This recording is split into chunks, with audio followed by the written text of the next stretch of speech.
Good morning বন্ধুরা, তোমরা সবাই কেমন আছো? সবাইকে পিয়াজ ডায়েরিতে স্বাগতম। আজকে তোমাদের একটা সুন্দর জিনিস দেখাবো। আমাদের বাণীপুর মেলা হয়তো সবাই শুনেছো যে আমাদের সবচেয়ে বড় মেলা এটা বাণীপুর মেলা। সবচেয়ে বড় মেলা বাণীপুর মেলা হাবড়ায় হয়, জানো তো সবাই। সবাই এসো, কিন্তু 27 তারিখ থেকে শুরু। আমাদের বাণীপুর মেলায় হবার আগে কয়েকদিন আগে থেকেই দেয়াল অঙ্কন করা হয়।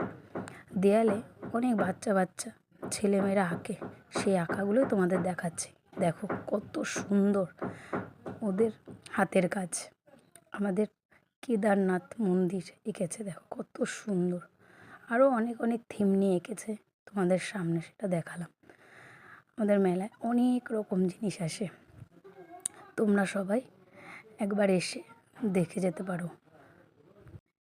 অপূর্ব হাতের কাজ, কোনো তুলনা হবে না, নিখুঁত, খুব সুন্দর এঁকেছে। তোমরা সবাই এসো কিন্তু আমাদের বাণীপুর মেলায়, এসে একবার ঘুরে যেও। অনেক রকম জিনিস পাওয়া যায়, বাচ্চাদেরও খুব ভালো লাগবে। বাচ্চাদের দেখার মতো অনেক জিনিস আছে। টাটা সবাইকে। সবাই কমেন্ট করে জানিও আমার এই ভিডিওটা কেমন লেগেছে। সবাই ভালো থেকো।